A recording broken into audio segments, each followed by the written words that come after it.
অতি গুরুত্বপূর্ণ 5টা আমলের কথা বলবো ইনশাআল্লাহ। কয়টা আমল? 5টা আমলের কথা বলবো। জীবনের তরে এই 5টা আমল সারা জীবন নিয়মিত আঁকড়ে ধরবেন, আমল করবেন। যারা নিয়ত করতেছেন হাত তোলেন। আল্লাহ আমাদের সবাইকে আমল করার তৌফিক দান করুন। আল্লাহ আমাদের সবাইকে কবুল আর মঞ্জুর করুন। নাম্বার 1, সবচেয়ে বেশি যেটা করতে হবে পরিমাণে, জুমার দিন, জুমার রাত, বৃহস্পতিবার সন্ধ্যা থেকে নিয়ে শুক্রবার সন্ধ্যার আগ পর্যন্ত পরিমাণে সবচাইতে বেশি করতে হবে যে আমলটা, সেটা হলো দুরূদ শরীফের আমল। কিসের আমল? ভাইরা, দুরূদ এমন একটা আমল, আপনি যদি শুধু দুরূদের এই আমলটাকে আঁকড়ে ধরেন, সবসময় আপনার মুখ দিয়ে দুরূদ বের হতে থাকে, পড়তে থাকেন, তো নবী করিম সাল্লাল্লাহু আলাইহি সাল্লামের ভাষ্য অনুযায়ী, তার ওয়াদা অনুযায়ী, ইদান তুকফা হাম্মুক ওয়া তুগফার যামবুক, তোমার যত পেরেশানি আছে নবী সাল্লাল্লাহু আলাইহি সাল্লাম বলেছেন, এই সব পেরেশানি দূর করার জন্য এই দুরূদের আমলটা যথেষ্ট হবে ইনশাআল্লাহ। এবং গুনাহ মাফের জন্য এই দুরূদের আমলটা কি হবে? যথেষ্ট হবে। নবী করিম সাল্লাল্লাহু আলাইহি সাল্লাম বলেছেন, মান সাল্লা আলাইয়া মাররাতান সাল্লাল্লাহু আলাইহি আশরা, যে ব্যক্তি আমার প্রতি একবার দুরূদ পাঠ করবে, আল্লাহ রাব্বুল আলামিন তার প্রতি 10 বার রহমত নাজিল করবেন।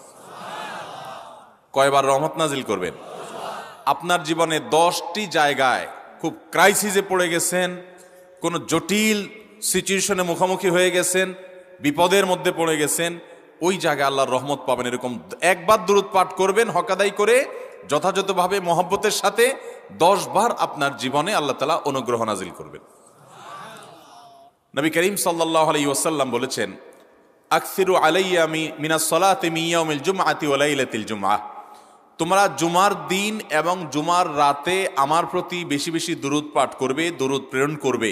ফা ইন্না সালাতাকুম মা'রুদাতুন আলাই, কারণ তোমরা যে দুরূদ পাঠ করো এটা আমার কাছে পেশ করেন আল্লাহর ফেরেশতারা, এবং রীতিমতো নামধাম সহকারে আল্লাহর একদল ফেরেশতা নিয়োজিত আছে। তারা বলেন, আল্লাহ, হে আল্লাহ রসুল, আপনার অমুক উম্মত, অমুক অনুসারী, আল্লাহর অমুক বান্দা পৃথিবীর অমুক প্রান্ত থেকে, অমুক দেশ থেকে, অমুকের সন্তান, সে আপনার প্রতি দুরূদ পেশ করেছে জুমার দিনে, জুমার রাতে বা অন্য সময়ে।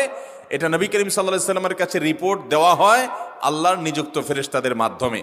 আপনি যখন দুরূদ পাঠ করবেন, আপনার ভিতরে এই ফিল হবে যে আমি দুরূদ পাঠ করছি আর আমার নবীর কাছে এটা উপস্থাপিত হচ্ছে আমার নাম ধাম, আমার রিপোর্ট সহকারে। এই জন্য শুক্রবার দিন এবং রাত, অর্থাৎ বৃহস্পতিবার সন্ধ্যা থেকে নিয়ে শুক্রবার সন্ধ্যা পর্যন্ত এই 24 ঘন্টার মধ্যে নবী করিম সাল্লাল্লাহু আলাইহি সাল্লামের ভাষ্য খেয়াল করেন, আকসিরু আলাই। ওলামা একরাম জানেন, নবী আলাইহিস সালাম সাধারণত কোনো আমল পরিমাণে বেশি করতে বলতেন না। পরিমাণে বেশি করতে বলার মতো আমল খুব কম ইসলামে।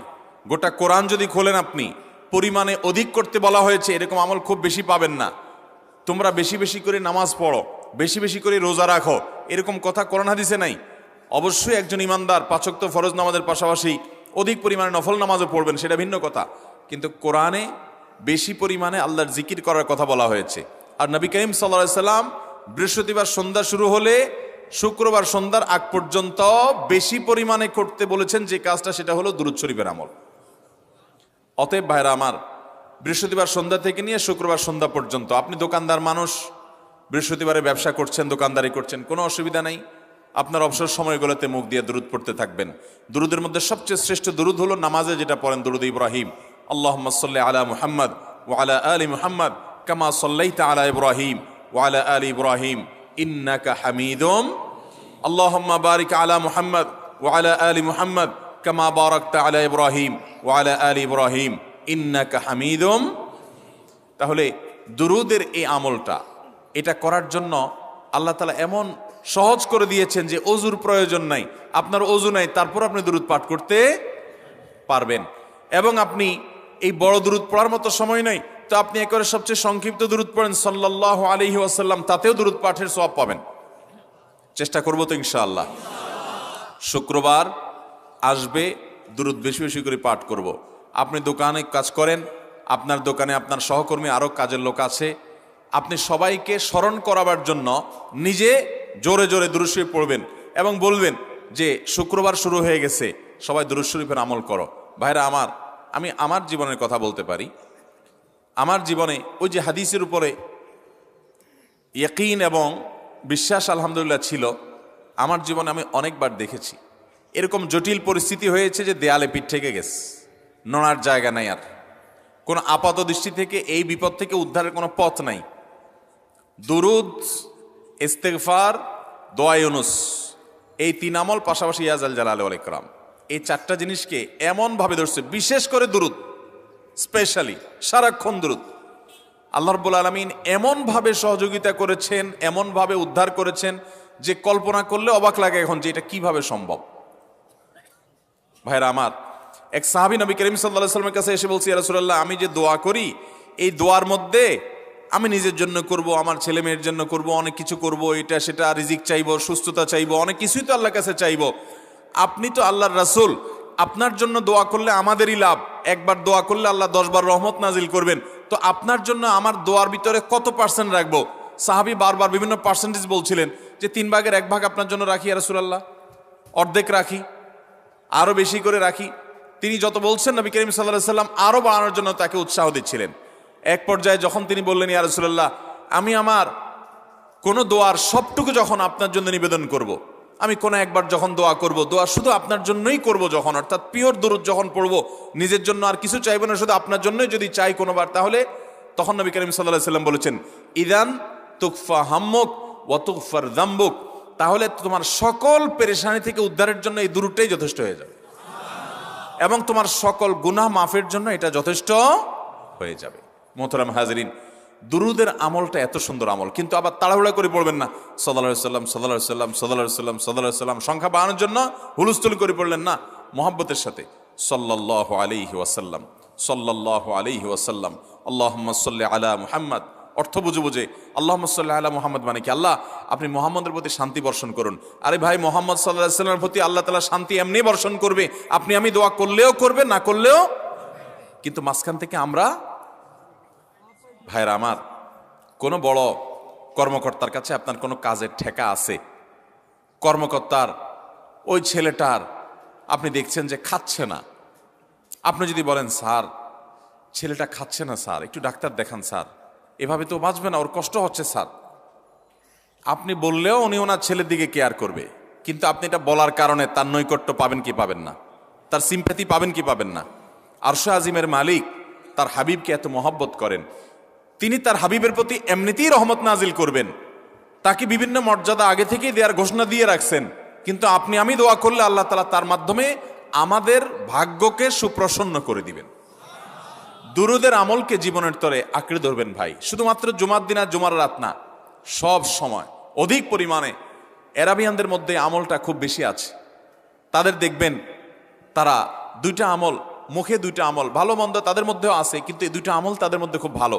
বেশিরভাগ মানুষই দেখা যায় অবসর সময়ে আস্তাগফিরুল্লাহ, ইস্তিগফার করছে অথবা দুরুদের আমল করছে। আমাদের অবসর সব সময়গুলো নিয়ে গেছে মোবাইল ফোন। ভাইরা আমার, 4 বছর 5 বছর 6 বছর 7 বছর 10 বছর ধরে মোবাইল টিপতেছেন, ফেসবুক টিপতেছেন, ইউটিউব টিপতেছেন। বুকে হাত দিয়ে আমাকে জবাব দেয়া লাগবে না, নিজের বিবেককে একটু জবাব দেন। এই 10 বছর ফেসবুক, ইউটিউব, টিকটক, হোয়াটসঅ্যাপ টিপে আপনার অর্জন কি হয়েছে একটু হিসাব মিলান। এই যে স্ক্রল করতেছেন আঙ্গুল দিয়া, ঘন্টাকে ঘন্টা এই আঙ্গুল দিয়ে টানছেন টানছেন, নিচের দিকে যাচ্ছেন স্ক্রল করে ফেসবুকে, ইউটিউবে, একের পর এক, আপনার জীবনে অর্জনটা কি হয়েছে বলেন?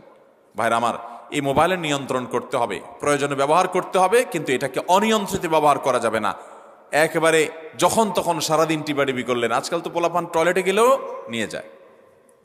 আল্লাহ তাআলা আমাদেরকে এই রোগ থেকে বেঁচে থাকার তৌফিক দান করুন।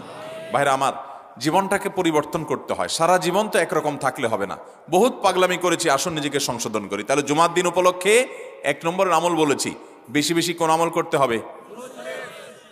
সারা জীবন মনে রাখবো তো ইনশাআল্লাহ। বাসা বাড়িতে পরিবারের লোকদেরকে মনে করাবো তো ইনশাআল্লাহ। আমি আমার ড্রাইভার থাকুক, আমার ছেলে মেয়ে থাকুক, আমার পরিবারের লোক থাকুক, আমি আমার কথা আপনাদের বলি উৎসাহের জন্য, যে জুমার দিন শুরু হয়ে গেলে আমি, শুধু আমি না, আমার পরিবার অন্যান্যরাও একে অন্যকে আমরা স্মরণ করে দিই। কে কে দুরূদ পড়তে কতবার পড়ছো, কেউ পড়ছে কিনা একবারও, সন্ধ্যা হয়ে গেছে, অনেক হয়ে গেছে, সবাই শুরু করি, আমলটা করবো তো ইনশাআল্লাহ। নাম্বার 1। নাম্বার 2, জুমার দিন উপলক্ষে অন্য যে কোনো দিনের চাইতে জুমার দিন অর্থাৎ শুক্রবারের ফজর নামাজ পুরুষরা মসজিদে জামাতের সাথে পড়বেন, জামাতের সাথে পড়ার নিয়ত করবেন পাক্কা। কারণ অন্য যে কোনো দিনের ফজর নামাজ না, শুধুমাত্র যত নামাজ আছে, নবী করিম সাল্লাল্লাহু আলাইহি সাল্লাম বলেছেন আফদালুস সালাওয়াতে ইনদাল্লাহ, আল্লাহর কাছে দুনিয়ার সব নামাজের মধ্যে, 5 ওয়াক্ত সাধারণ নামাজগুলোর মধ্যে সবচেয়ে উত্তম নামাজ হলো সলাতুল ফজরে মাআল জামাআতে ইয়াউমাল জুমআহ, জুমার দিন ফজরের নামাজ জামাতের সাথে আদায় করা হলো যত নামাজ আছে এর মধ্যে সবচেয়ে শ্রেষ্ঠ নামাজ। তাহলে জুমার দিনে এই বিষয়টা বিশেষভাবে খেয়াল রাখবো। জুমার দিন ফজর নামাজটা পুরুষরা কোথায় পড়বো, এবং সেটা বৃহস্পতিবার থেকে পরিকল্পনা শুরু করবো যে কালকের ফজর নামাজ যাতে কোনো অবস্থাতে আমার মিস না হয়। আমাদের আখিরাতের ব্যবসা এটা ভাই, আখিরাতের কারেন্সি সংগ্রহ করা। যত খুঁটে খুঁটে ভালো ভালো আমলগুলো করবেন, আপনার আমল নামাতে আমল সওয়াব জমা হতে থাকবে। চেষ্টা করবো তো ইনশাআল্লাহ। আমাদেরকে শয়তান অন্যদিন ফজরের নামাজ পড়ার সুযোগ হলেও শয়তান এমনভাবে আমাদেরকে ধোঁকা দেয়, শুক্রবারে ফজরটা পড়াটা সবচেয়ে বেশি কঠিন হয়ে যায়। কেন জানেন? কারণ ইবলিস তো জানে হাদিস, আপনি জানেন না, হয়তো অনেকে হয়তো আজকে শুনছেন, আমি কোনো হাদিস না জানতে পারি, ইবলিস ঠিকই জানে যে ফজর নামাজ এই দিন যদিও জামাতের সাথে ফজর পড়ে ফেলায় তাহলে তোর আখিরাতের ব্যবসা অনেক দূর আগে যাবে।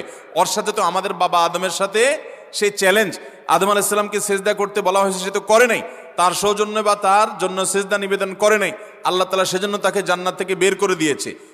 তার কারণে এই ইবলিস তখনই আল্লাহর সাথে, আল্লাহর সামনেই চ্যালেঞ্জ ছুড়ে দিয়েছে আদম আলাইহিস সালামের সাথে যে লা উবিয়ান্নাহুম আজমাইন, আমি আদমের সব সন্তানগুলোকে পথহারা করে ছাড়বো, ওদেরকে জান্নাতের পথে চলতে দিব না। এই জন্য আল্লাহ তাআলার কাছে সে কিছু পাওয়ার চাইয়া নিছে। এর ভিতরে একটা হলো কিয়ামত পর্যন্ত হায়াত পাবে, আরেকটা হলো আমাদের রগের সাথে সে মিশতে পারে, রক্ত প্রবাহের সাথে মিশতে পারে, শরীরের মধ্যে প্রভাব সৃষ্টি করতে পারে, আমাদেরকে দুর্বল করতে পারে, মন্দ দিকে টানতে পারে, ভালো কাজ যেন না হয় মনে মনে কুমন্ত্রণা সৃষ্টি করতে পারে। এই পাওয়ার সে নিয়ে এসেছে। এই জন্য তার সাথে আমাদের চ্যালেঞ্জ। সে হাদিস জানে যে জুমার দিন ফজর পড়লে আমাদের অনেক লাভ হয়ে যাবে। এই জন্য সে বৃহস্পতিবার রাতে, অন্য দিন যদি আপনি 10টা 11টা বা 11:30টায় ঘুমান, 12টায় ঘুমান, জুমার দিন অর্থাৎ বৃহস্পতিবার দিবাগত রাতে আইসা ইবলিস বলে, আরে পাগল হইছস, কালকে হলো শুক্রবার, দোকানদারি নাই, ব্যবসা নাই, চাকরি নাই, মহিলাদেরকে বলে কালকে পোলাপানের স্কুল নাই, মাদ্রাসা নাই, আজকে একটু টক শো, মিষ্টি শো, নাটক, সিনেমা, ইউটিউব, ফেসবুক, ওয়াজই শুন অন্তত। শয়তান কি বলে, ঠিক আছে তো যদি এত ফিল্ম দেখতে মনে না চায়, তো যদি মুসলমান হস, নেককার হস, তো ঠিক আছে অমুক হুজুরের ওয়াজ শুন। এই হুজুরের ওয়াজ শোনাত লাগাই দিয়ে রাতে 1টা 2টা পর্যন্ত পার করে দিল। এরপরে ফজর নামাজ ওর জামাতের সাথে মিস, শেষ। ভাইরা আমার, প্রত্যেক বৃহস্পতিবার আসলে সন্ধ্যার সময় প্রতিজ্ঞা করব, সপ্তাহের অন্য দিন যদি আমার ত্রুটি বিচ্যুতি হয়ও আমি সেটাকে কারেকশন করার চেষ্টা করব, কিন্তু শুক্রবার ফজরটা পুরুষ হিসাবে আমি জামাতের সাথে পড়বই পড়বো। তার জন্য রাতে আগে আগে শোবো, ডাবল ট্রিপল অ্যালার্ম দিয়ে শোবো, অন্য নামাজি বন্ধুকে বলবো ফোন দিয়ে ডেকে দিবি, একে অন্যের সহযোগিতা করব, কিন্তু ফজরের নামাজ জুমার দিন ছাড়বো না ইনশাআল্লাহ। ঠিক আছে তো? কয়টা আমল হলো? 2টা। মনে রাখবেন তো ইনশাআল্লাহ? আগামী বছর তো আমার মাহফিল আমি আর করব না, কিন্তু আগামী বছর যে মাহফিল করবেন সে আলোচককে আমি রিকোয়েস্ট করবো ইনশাআল্লাহ, আয়োজকরা এটার সবক জননায় আগামী বছর দিতে পারবেন তো ইনশাআল্লাহ? আমল যদি করেন তাহলে সবক ঠিকই দিতে পারবেন। ওই যে ভাই সবগুলো শুনে দিছে, কারণ এই আমল করেন। আচ্ছা, 3 নম্বর আমল হলো সূরা কাহাফ পড়বো। কোন সূরা পড়বো? সূরা কাহাফ। যারা কোরআন পড়তে পারেন না তারা শুনবেন, আর যারা পড়তে পারেন তারা নিজে পড়বেন। সূরা কাহাফ যদি জুমার দিন কেউ পড়ে, নবী করিম সাল্লাল্লাহু আলাইহি সাল্লাম বলেছেন এই সূরাটা তার জন্য নূর হবে, নূর, আলো আল্লাহর তরফ থেকে। কিয়ামতের ময়দানে ভয়াবহ গুটগুটে অন্ধকার হবে। কিয়ামতের একটা ভয়াবহ শাস্তি হলো অন্ধকারের শাস্তি। ভাইরা আমার, অন্ধকারের শাস্তি মানে এমন ভয়াবহ অন্ধকার হবে যে দুনিয়ার অন্ধকারের সাথে কোনো তুলনাযোগ্য নয়।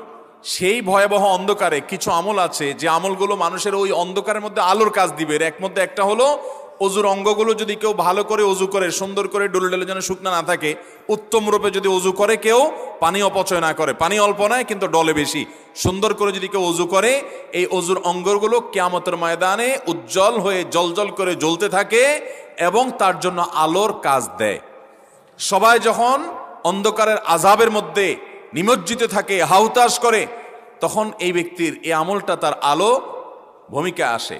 আর আরেকটা হলো এই সূরা কাহফ। অন্য অনেক উলামা ইকরাম বলেছেন এর ব্যাখ্যা হলো সূরা কাহফ যদি কেউ এক বৃহস্পতিবারে পড়ে, পরের বৃহস্পতিবার পর্যন্ত, এক শুক্রবারে যদি পড়ে, পরের শুক্রবার আগ পর্যন্ত পুরো সপ্তাহব্যাপী তার ভিতরে নূর, ইমানের নূর, তাকওয়ার নূর, ইলমের নূর, আমলের নূর, ভালো মানুষ হওয়ার নূর তার ভিতরে আল্লাহ তাআলা সৃষ্টি করে দিবেন। এই জন্য জুমার দিন সূরা কাহফ পড়বো তো ইনশাআল্লাহ।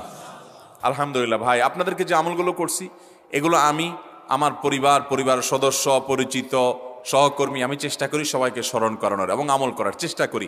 আপনাদেরকেও বলছি ভাই, জুমার দিন যেহেতু, অতএব আজকে জুমার দিন উপলক্ষে বলে যাচ্ছি, জুমার দিনের এই 14-15টা আমলের মধ্যে সামারি করে আমি 5টা আমল করে দিচ্ছি যে এগুলোর গুরুত্ব অনেক বেশি অন্য অনেকগুলো চাইতে, এগুলো বিশেষভাবে করব।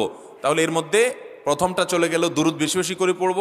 দ্বিতীয়টা হলো জুমার দিনের ফজর নামাজ কোন অবস্থাতে জামাতের সাথে পড়া মিস করব না, কারণ নবী সাল্লাল্লাহু আলাইহি সাল্লাম বলেছেন সকল নামাজের মধ্যে সবচেয়ে সেরা, উত্তম, শ্রেষ্ঠ নামাজ, অর্থাৎ ওয়াক্তিয়া নামাজের মধ্যে সবচেয়ে শ্রেষ্ঠ নামাজ হলো জুমার দিনের ফজরের নামাজ জামাতের সাথে পড়া। তাহলে মহিলারা কি করবে? মহিলারা পুরুষদেরকে উঠায় উঠায় মসজিদে পাঠিয়ে দিবে এবং সহযোগিতা করবে, তাহলে তার মাধ্যমে তারাও একই সওয়াব পেয়ে যাবেন। আর 3 নম্বর আমলে বলেছিলাম সূরা কাহফ, এটা নারী পুরুষ সবাই করবে বেশি বেশি করে, ঠিক আছে তো ইনশাআল্লাহ? আমরা অনেক ভাই আছি সপ্তাহের 6 দিন আমাদের কোরআন পড়ার সুযোগ হয় না, তো অন্তত জুমার দিন সূরা কাহফটা যদি আপনি বাধ্যতামূলক করেন, আলহামদুলিল্লাহ, এটা অনেক বড় সূরা, পড়তে আপনার 20-25 মিনিট 30 মিনিট সময় পর্যন্ত লেগে যাবে। আপনি আধা ঘন্টা সময় ধরে যদি আস্তে আস্তে সুন্দর করে পড়েন, তো সপ্তাহে একবার অন্তত কোরআনের সাথে আপনি সময় দিলেন। আরেকটা সুসংবাদ শুনেন, সূরা কাহফ যদি কেউ মুখস্থ করে, তেলাওয়াত করে নিয়মিত, বিশেষ করে সূরা কাহফের প্রথম 10টা আয়াত যদি কেউ মুখস্থ করে, নবী করিম সাল্লাল্লাহু আলাইহি সাল্লাম বলেছেন কিয়ামতের আগে দাজ্জালের যে ফিতনা আসবে, যেই ফিতনায় বহু মানুষ দাজ্জালকে আল্লাহ মনে করে বেঈমান হয়ে জাহান্নামে যাবে, এই ফিতনা থেকে পৃথিবীতে এমন কোন নবী ছিল না, এমন কোন রাসূল আসেন নাই। এই মানব ইতিহাসের প্রথম মানুষ আদম আলাইহিস সালাম থেকে নিয়ে আমাদের মুহাম্মদ সাল্লাল্লাহু আলাইহি সাল্লাম পর্যন্ত এই লক্ষ লক্ষ যত নবী রাসূল এসেছে, সমস্ত নবী রাসূলরা একটা ব্যাপারে সাবধান করে গেছেন, দাজ্জাল আসবে, যে দাজ্জালের হাতে পাওয়ার থাকবে এত বেশি, অলৌকিকত্ব থাকবে এত বেশি, সে মরা মানুষকে জিন্দা করে ফেলবে, জিন্দা মানুষকে বলবে সে মরে যাবে, তার হাতেই সব কন্ট্রোলিং পাওয়ার থাকবে, দুনিয়ার সমস্ত রিজিক তার হাতে কক্ষিগত থাকবে, এমন পাওয়ার থাকবে তাকে দেখে মানুষ বলবে হ্যাঁ এই তো আল্লাহ, এই তো সব কিছু পারে, বেঈমান হয়ে যাবে। এই দাজ্জালের ফিতনায় তোমরা পড়বা না, বেঁচে থাকবা। বুদ্ধি দিয়া বিবেক দিয়ে মানুষ বাঁচতে পারবে না। দাজ্জালের ফিতনা থেকে বাঁচার জন্য সকল নবী রাসূলরা এই জন্য সাবধান করেছেন। আমাদের নবী সাল্লাল্লাহু আলাইহি সাল্লাম নামাজের শেষ বৈঠকে দোয়া মাসুরের জায়গায় একটা দোয়া পড়তেন, আল্লাহুম্মা ইন্নী আউযু বিকা মিন আযাবিন নার ওয়া আযাবিল কবর ওয়া আউযু বিকা মিন ফিতনাতিল মাহইয়া ওয়াল মামাত ওয়া আউযু বিকা মিন শাররি ফিতনাতিল মাসীহিদ দাজ্জাল। আল্লাহ আপনার কাছে দাজ্জালের ফিতনা থেকে পানা চাই। 1450 বছর হয়ে গেছে, এখনো দাজ্জালের আবির্ভাব হয় নাই, হবে কিয়ামতের আগে। কখন হবে আল্লাহ ভালো জানেন। কিন্তু নবী সাল্লাল্লাহু আলাইহি সাল্লাম বলেছেন সূরা কাহফের প্রথম 10 আয়াত যদি কেউ মুখস্থ করে, তো এই ব্যক্তিকে আল্লাহ রাব্বুল আলামিন এবং যদি তেলাওয়াত করে, এই ব্যক্তিকে আমলের মাধ্যমে দাজ্জালের ফিতনা থেকে আল্লাহ বাঁচিয়ে রাখবেন। দাজ্জাল তো অনেক পরের কথা, কোথাকার কোন আল্লাহর প্রতি অবিশ্বাসী মুশরিক বা কাফের খেলোয়াড় একটু পায়ের ভেলকি দেখায়, লক্ষ লক্ষ কোটি কোটি মানুষ হুমড়ি খেয়ে তার ভক্ত হয়ে ইমানি চেতনা, আমলি চেতনা, তাকওয়া, তাহারাত সব খুয়ে বসে থাকে। আর সেখানে দাজ্জালের মতো এরকম মিরাকল, সব মিরাকল তার হাতে থাকবে।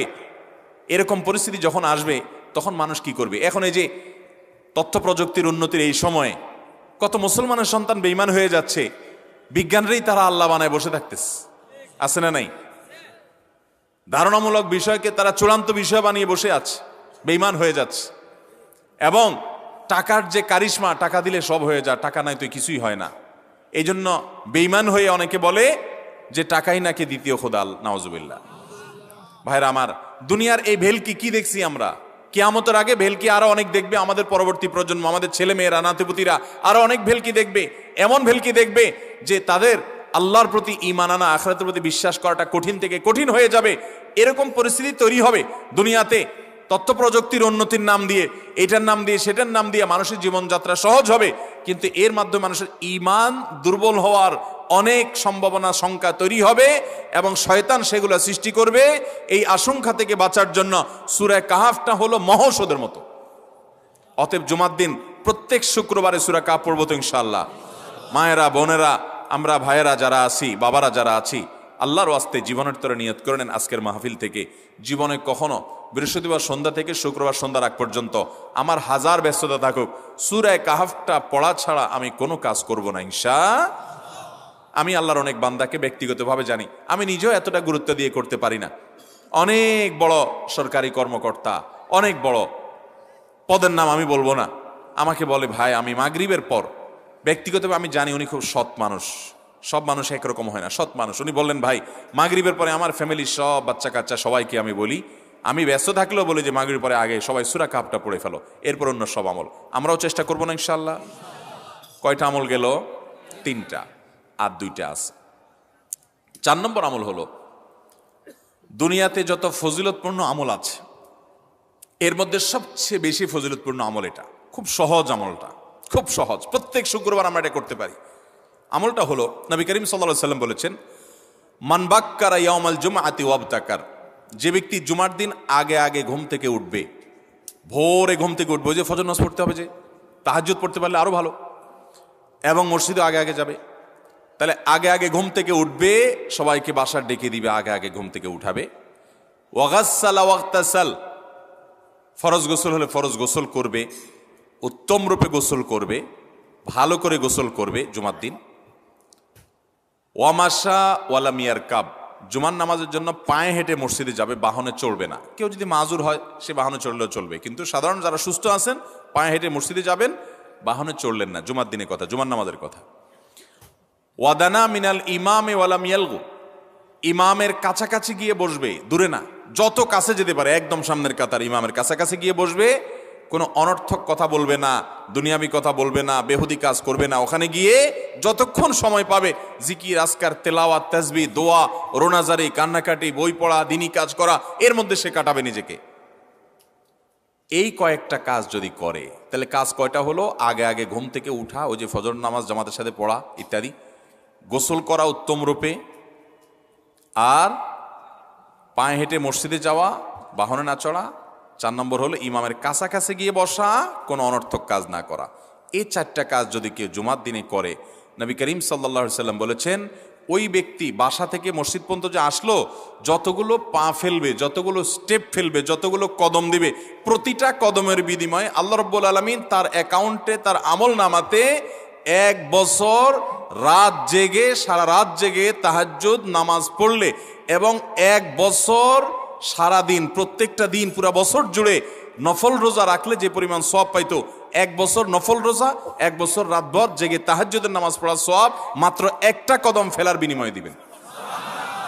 তাহলে আপনার বাসা থেকে যদি মসজিদে আসতে 100টা কদম হয়, 100 বছরের নফল নামাজ, 100 বছরের নফল রোজা, আপনি এটার সওয়াব আপনার অ্যাকাউন্টে জুমার দিন মাত্র 4টা কাজ করার মাধ্যমে আপনি পেয়ে যাবেন।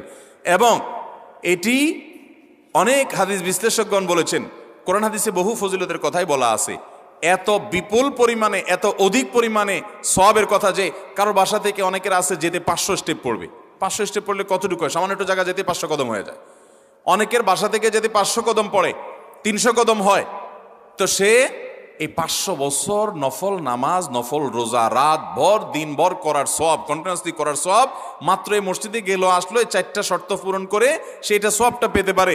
যদি সপ্তাহে 4 জমা হয় তাহলে 4 বার 500 করে যদি হলো 2000 বছর, এভাবে তার আমল নামাজের সওয়াবের পাহাড় সে জমা করতে পারে শুক্রবারের ছোট্ট আমলটার মাধ্যমে। চেষ্টা করব না ইনশাআল্লাহ। আমি দেশে বিদেশে অনেক আল্লাহর বান্দাকে আমি শুনেছি, এ হাদিস আমি যেদিন থেকে জেনেছি আমি চেষ্টা করেছি এটার আমল, এটার প্রচার মানুষের মধ্যে ছড়ানোর। আমি যখন সৌদি আরবে আজ থেকে আর অনেক বছর আগে, তখন কোনো এক বক্তব্যে আমি আমলের কথা বলেছি। আমার অনেক ভাইয়েরা দেখে বলছেন ভাই আমলটা শুরু করেছি, আমার কাছে ভালো লাগে, আপনারাও আমলটা করবেন, অন্য আরেকজনকে শিখাবেন এবং দাওয়াত দিবেন। ঠিক আছে তো ইনশাআল্লাহ? তাহলে কয়টা আমল গেল? 4টা। 1 নম্বর গেছে বেশি বেশি দুরূদ পাঠ করা, 2 নম্বর হলো জুমার দিনে ফজর নামাজ জামাতের সাথে পুরুষরা পড়া, 3 নম্বর হলো সূরা কাহাফ পড়া, তেলাওয়াত করা, আর 4 নম্বর হলো এই 4 শর্ত পূরণ করে মসজিদে আগে আগে গিয়ে সুন্দর করে খুতবা শুনে চলে আসা, কোনো কথাবার্তা, খুতবা চলাকালীন সময় কোনো কথাবার্তা, অনর্থক কাজ না করা। 5 নম্বর এবং সর্বশেষ আমল হলো জুমার দিনে একটা সময় আছে দোয়া কবুল হয়। দোয়া কবুলের যে সময়গুলো আছে এর ভিতরে অত্যন্ত ইম্পর্টেন্ট একটা সময় হলো জুমার দিন।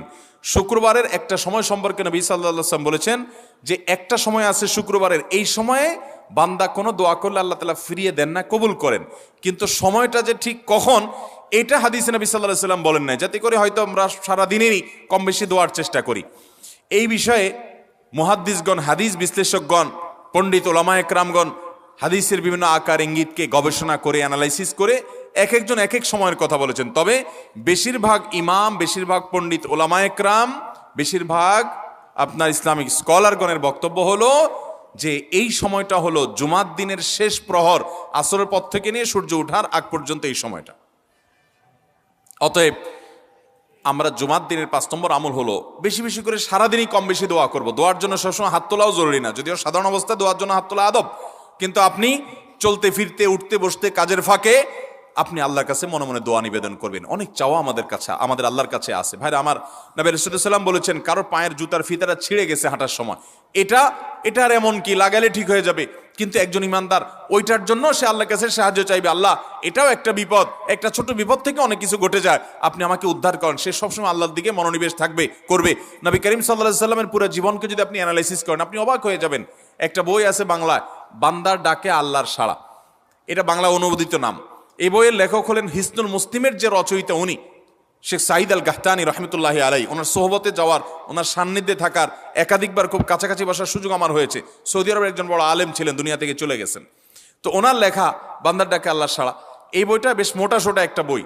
পুরোটা পড়বেন যে নবী করিম সাল্লাল্লাহু আলাইহি ওয়াসাল্লামের জীবনে যে কত রকমের দোয়া করতেন। আল্লাহ আজকার নাম একটা বই আছে ইমাম নববীর, এটাও বাংলা হয়ে গেছে অনুবাদ, আপনি পড়লে অবাক হয়ে যাবেন। ডক্টর খন্দকার আব্দুল্লাহ জাহাঙ্গীর রাহমাতুল্লাহ রাহে বেলায়েত একটা বই আছে দোয়া এবং জিকিরের, আপনি অবাক হবেন যে কি পরিমাণ দোয়া এবং জিকির নবী সাল্লাল্লাহু আলাইহি ওয়াসাল্লাম জীবনে পড়তেন। ঘুম থেকে উঠার সময় দোয়া আছে না নাই? এরপরে ঘুম থেকে উঠে যখন আপনি বাথরুমে যাবেন, দোয়া আছে না নাই? আবার টয়লেটে গেলেন, টয়লেট সেরে আসলেন, আপনি অজু করবেন, অজুর জন্য দোয়া আছে না নাই? বিসমিল্লাহ। এরপরে অজু শেষ করলেন, কালিমায়ে শাহাদাত আছে না নাই? এরপরে আপনি যখন ঘর থেকে বের হয়ে মসজিদে যাবেন, বের হওয়ার দোয়া আছে। বের হয়ে আপনি মসজিদে যাচ্ছেন, যাই পথে পড়ার আলাদা দোয়া আছে। এরপরে আপনি মসজিদে প্রবেশ করবেন, তার জন্য দোয়া আছে। মসজিদে ঢুকার পরে মসজিদে ঢুকার নামাজ আছে। এরপরে মসজিদে নামাজ বন্দিগি ইবাদত জিকির করে বের হচ্ছেন, সেটার জন্য আবার দোয়া আছে। আবার আপনি যাচ্ছেন, কাজকর্মে যাচ্ছেন, বাজারে যাচ্ছেন, সেটার দোয়া আছে। স্ত্রী সহবাস করার সময় দোয়া আছে। দোয়া নাই, জিকির নাই, এমন কোনো মুহূর্ত ইমানদারের জীবনে থাকতে পারে না। নবী করিম সাল্লাল্লাহু আলাইহি ওয়াসাল্লাম এই পরিমাণ দোয়া করতেন। এই জন্য ভাইয়েরা, দোয়া যদি সবসময় করতে কষ্ট হয় হাত তুলতে, আপনি হাত তোলা ছাড়া শুক্রবারে দোয়া করেন, দোয়াটা অনেক বেশি করা দরকার। আমাদের কত জিনিস আল্লাহর কাছে চাইতে হয়, আমরা আল্লাহর কাছে চাই না। পেটে অসুখ হয়েছে, আমরা ডাক্তারের কথা মাথায় আগে আসে, আপনি ওষুধ খান, ওষুধ খাওয়া সুন্নত, কিন্তু ইমানদার সবকিছুর আগে আল্লাহর কথা স্মরণ করবে এবং আল্লাহর কাছে বলবে আল্লাহ আপনি সহজ করে দেন। আপনার অসুখ হয়েছে, সবকিছুর আগে নাপার কথা মনে আসে, আরে ভাই প্যারাসিটামলের কথা মনে আসে, এটা দোষের না, কিন্তু আপনার মনে আগে আসতে হবে যে নবী সাল্লাল্লাহু আলাইহি ওয়াসাল্লাম দোয়া শিক্ষা দিয়েছেন, যদি কেউ ব্যথার জায়গায় হাত দেয় এবং পড়ে আউযু বিইজ্জাতিল্লাহি ওয়া কুদরাতিহি মিন শাররি মা আজিদু ওয়া হাজির, আল্লাহ রাব্বুল আলামিন তার ব্যথা দূর করে দিবেন। এক সাহাবী এই হাদিসের উপর আমল করে তৎক্ষণাৎ তার ব্যথা দূর করেছেন। শুধু ইয়াকিনের অভাব, শুধু বিশ্বাসের অভাব, ঈমানের অভাব। তাহলে আমাদের আল্লাহর দিকে মনোনিবেশ করতে হবে দোয়ার জন্য বেশি বেশি। তাহলে শুক্রবারে 5 নম্বর আমল হলো বেশি বেশি কি করবো? ইনশাআল্লাহ দোয়া, বেশি বেশি দোয়া করবেন, উঠতে বসতে চলতে ফিরতে। বিশেষভাবে সূর্য ডুবার আগের যে সময়টা শুক্রবার, অর্থাৎ দিনের শেষ সময়টা, বিশেষভাবে আল্লাহ তাআলার কাছে দোয়া করব। ঠিক আছে তো ইনশাআল্লাহ? কয়টা আমল বললাম? 5টা আমল। 1, বেশি বেশি দুরুদ। 2, ফজর নামাজ জামাতের সাথে পড়া পুরুষরা, মহিলারা অক্তমতো পড়বেন, পুরুষদেরকে পাঠিয়ে দিবেন মসজিদে। 3, সূরা কাফ পড়বেন। 4, আগে ঘুম থেকে উঠে উত্তম রূপে গোসল করে মসজিদে আগে আগে গিয়ে, পায়ে হেঁটে গিয়ে, সামনে ইমাম সাহেবের কাছাকাছি গিয়ে বসা, অনর্থক কথা কাজ না করা, তেলাওয়াত জিকির আজকারের মশগুল থেকে নামাজটা পড়ে বের হয়ে আসা, এই কাজ। নাম্বার 5, দোয়া করা, বিশেষ করে দিনের শেষ প্রহরে। আমল করবো তো ইনশাআল্লাহ? মনে থাকবো তো ইনশাআল্লাহ? আমরা প্রয়োজনে বাসায় গিয়ে একটা কাগজে নোট করে ফেলবো, লিখে ফেলবো, লিখে এরপরে ওয়ালে টাঙ্গাই দিবেন বাসায় যে জুমার দিন এই 5 কাজ আমি ছাড়বো না। আপনি যদি মনেও না থাকে, আপনার যদি ভুলেও যান, আপনি এই কাগজ আপনাকে মনে করাবে ইনশাআল্লাহ। বাসায় ফ্যামিলির লোকদের সাথে শেয়ার করবেন, জুমার দিন হুজুর বলেছেন, আমি একটু আমার মন থেকে বলিনি, এগুলো সব কোরআন হাদিসের কথা বলেছি আপনাদেরকে। কোরআন হাদিসের আলোকে 5টা আমলের কথা বলেছেন, বিশেষভাবে জুমার দিন আমি 5টা আমল করবই করব। ভাইরা আমার, প্রত্যেক জুমার দিন যদি আপনি একটু ইমানের রিচার্জ করেন, ইনশাআল্লাহ সারা সপ্তাহ আপনার জন্য সেটা উপকারে আসবে। চেষ্টা করবো তো ইনশাআল্লাহ? এবং দোকানে অফিসে টাঙায় রাখবেন। যারা এই টাঙায় রাখার আমলটা করবেন, আয়োজক যারা আছেন আপনাদের কাছে আমার অনুরোধ, যে ভাইরা এই কাজটা করছেন ওনারা যদি আয়োজকদের মাধ্যমে ছবিটা আমার কাছে পাঠাইতে পারেন, আমার অফিসে নিয়ে আমি ইনশাআল্লাহ নিজে হাতে তাদের পুরস্কার দেব। বিশেষ করে এই মাহফিলের লোক যারা আছেন আজকের আয়োজকদের মাধ্যমে। আল্লাহ তাআলা এই আমলগুলো আমাকে আপনাকে আমাদের সবাইকে করার তৌফিক দান করুন। আমল মনে রাখবো তো ইনশাআল্লাহ, আমল করবো তো ইনশাআল্লাহ। জাযাকুমুল্লাহু খায়রা ওয়া আখিরু দাওয়ানা আলহামদুলিল্লাহি রাব্বিল আলামিন।